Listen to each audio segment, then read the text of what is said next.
လို plastic လိုဂျားလေးတွေမှာလိုက်ပြီးတော့ထိုးရမှာပါရှင်အဲ့တော့ဘယ်နေရာကနေစမှာဆိုတော့ခုနကအဆုံးသတ်ခဲ့တဲ့ဒီဖြတ်ခဲ့တယ်ပေါ့နော်ခြေဖြတ်တဲ့နေရာကနေပဲညီမတို့စလိုက်မယ်နော်ကရုံနဲ့တန်းတူဖြစ်ရအောင်ပါအဲ့ဒီနေရာလေးကနေခြေကိုထည့်လိုက်မှာပါအနောက်ကခြေလေးကိုလည်းတခါတည်းသိမ်းသွားလို့ရတယ်နော်အနောက်ကခြေလေးကိုတခါတည်းသိမ်းသွားမှာပါညီမကတော့အဲ့ဒါခြေကိုဆွဲထုတ်ပြီးရင်ချင်းကိုတခါထိုးပါမယ်ချင်းတခါထိုးလိုက်မယ်နော်ဟိုတယောင်ခြေတယောင်နဲ့ထိုးတဲ့သူတွေလည်းချင်းတခါထိုးမယ်နော်အခုညီမခြေရောင်ပြောင်းလဲဒီလိုမျိုးအပေါ်မှာချင်းတခါထိုးလိုက်မှာပါထိုးပြီးပြီဆိုလို့ရှိရင်အနောက်ကခြေလေးကိုခြေအစလေးသိမ်းပါမယ်တယောင်နဲ့ထိုးတဲ့သူတွေကျတော့ခြေစသိမ်းကြမလို့နော်ပမာစထိုးရမယ်ဆိုတော့ဒီလိုဂျားထဲမှာအရင်ဆုံးထိုးမယ်တိုင်တိုးတိုင်အရင်ဆုံးထိုးမယ်နော်တိုင်တိုးတိုင်ထိုးလိုက်ပါထိုးလိုက်မှာပါတိုင်တိုးပြီးလို့ရှိရင်နောက်ထပ်တစ်ပေါက်ကိုကူးမယ်နောက်ထပ်တစ်ပေါက်မှာတိုင်လက်ခြေလေးကိုလိမ့်မယ်အဲ့ဒီအပေါက်တွေကိုထည့်မယ်အနောက်ကခြေလေးပါတစ်ခါထည့်အောင်မယ်နော်အနောက်ကခြေလေးပါတစ်ခါထည့်သွားမယ်နော်ပြီးရင်အနောက်ကခြေလေးတစ်ခါပေါ်ခြေလေးတစ်ခါဆွဲခဲ့မယ်ခြေအကုန်လုံးတစ်ခါထုတ်မှာနော်ဒီလိုမျိုးလေးပါဒါဆိုရင်တိုင်လက်တစ်တိုင်နော်ပြီးရင်တော့တိုင်ရှည်နှစ်တိုင်ရှည်ကပေါ်ကခြေလေးကိုလိမ့်မယ်ဒီထဲကိုထည့်မယ်အဲ့ဒီအပေါက်ထဲပဲနော်ခြေလေးကိုဆွဲကော့မယ်နှစ်ကျိုးတစ်ခါထုတ်မယ်နှစ်ကျိုးတစ်ခါထုတ်မယ်ဒီလိုမျိုးကိုနှစ်တိုင်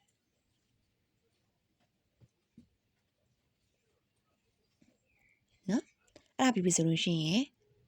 နှစ်ရက်တင်တိုင်ရှည်ပေါ့နော်တရက်နှစ်ရက်နော်အဲ့လိုနှစ်ရက်တင်တိုင်ရှည်တစ်တိုင်ထိုးမှာပါနှစ်ကျိုးတစ်ခါထုတ်မယ်ပြီးရင်နောက်ထပ်နှစ်ကျိုးတစ်ခါထုတ်မယ်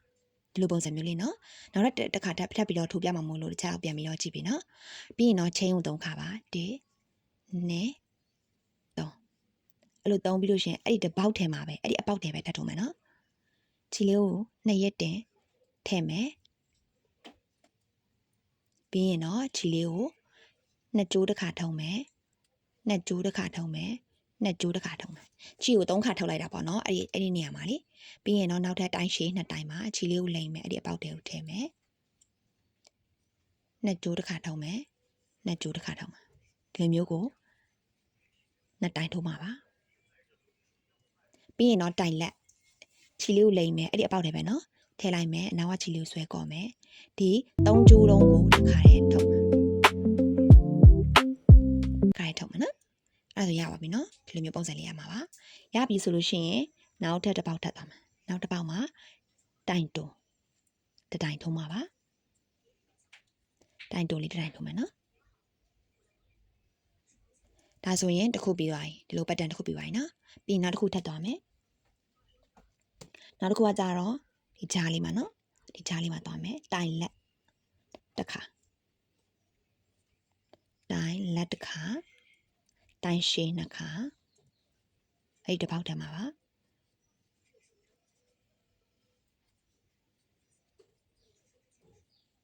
ပြီးရင်တော့2ရက်တင်တိုင်ရှည်ပေါ့နော်1ရက်2ရက်ပြီးရင်ခြေကို2ကျိုးတစ်ခါထုံမယ်2ကျိုးတစ်ခါထုံမယ်2ကျိုးတစ်ခါထုံမယ်နော်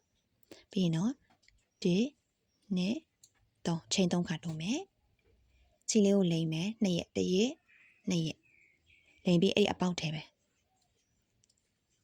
2ကျိုးတစ်ခါထုံမယ်2ကျိုးတစ်ခါထုံမယ်2ကျိုးတစ်ခါထုံမယ်နော်ပြီးရင်တိုင်ရှည်2တိုင်ထုံမယ်1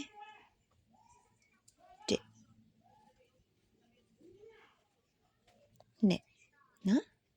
ကဲအဲ့ဒါပြီးပြီဆိုလို့ရှိရင်တိုင်လက်အဲ့ထဲမှာပဲနော်3ကျိုးတစ်ခါတည်းထုတ်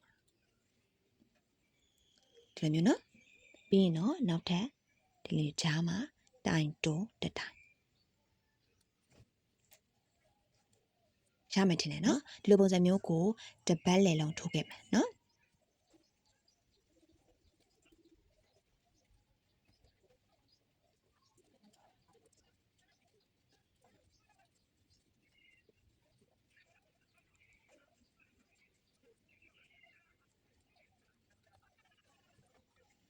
ဒါဆိုလို့ရှိရင်တော့ဒီနောက်ဆုံးပေါ့နော်နောက်ဆုံးဒီအချွန်လေးပေါ့နော်အဲ့ဒါလေးရသွားပြီနောက်ဆုံးတစ်ခုလေးပေါ့နော်ပြီးရင်တော့ညီမတို့ကဘယ်နေရာမှာရှက်ကော်လေးနဲ့နောက်ဆုံးမှာရှက်ကော်နဲ့ချိန်ရမယ်နော်အဲ့တော့ဘယ်နေရာမှာရှက်ကော်နဲ့ချိန်ရမလဲဆိုတော့ပထမဦးဆုံးမှာဒီကြားမှာရှိတဲ့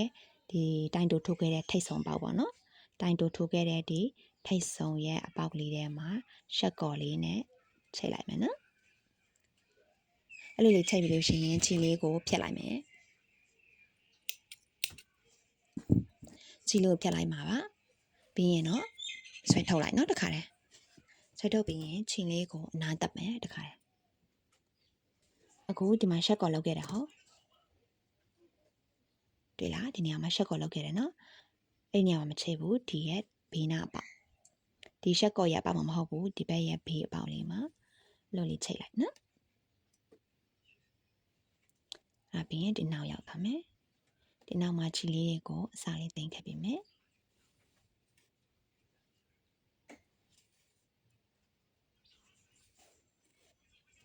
နော်ဒါပြီးလို့ရှိရင်ဒီအလဲမှာတစ်ခုလည်းအဲ့လိုပဲနော်ဒါပြီးပြီဆိုလို့ရှိရင်ညီမတို့ကခြေလေးတွေကိုဖြတ်လိုက်မယ်နော်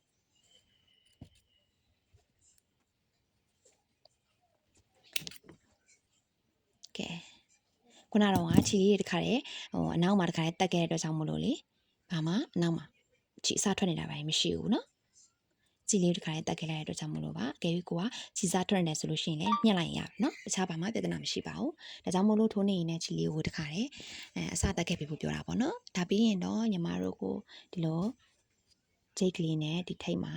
ချိတ်လိုက်လို့ရှိရင်အရန်ကိုလှတယ်တော့ဂျိတ်ကလေးရပါပြီရှင်ရန်လက်လွယ်ကူပါတယ်ရှင်အကုန်လုံးလိုက်ပြီးတော့ထိုးကြမယ်လို့လည်းယုံကြည်ပါတယ်ရန်လက်လွယ်ကူတဲ့အတွက်ကြောင့်မို့လို့ထိုးပြီးတော့ကိုယ့်ရဲ့အိမ်မှာပဲဖြစ်ဖြစ်ပေါ့နော်ပေါ်ပြီးအိမ်ဒီမှာဖြစ်ဖြစ်လက်ဆောင်ပေးမယ်ဆိုလို့ရှိရင်လည်းအရန်ကိုလှတဲ့တော့ဂျိတ်ကလေးဖြစ်ပါတယ်ဒါကြောင့်မို့လို့ချီပိုလေးတွေရှိရင်လိုက်ပြီးတော့ထိုးကြည့်ကြဖို့အကြံပြုချင်ပါတယ်ရှင်အားလုံးကိုကျေးဇူးတင်ပါတယ်ရှင်နောက်ဗီဒီယိုမှာဆက်ပြီးတွေ့ကြမယ်နော်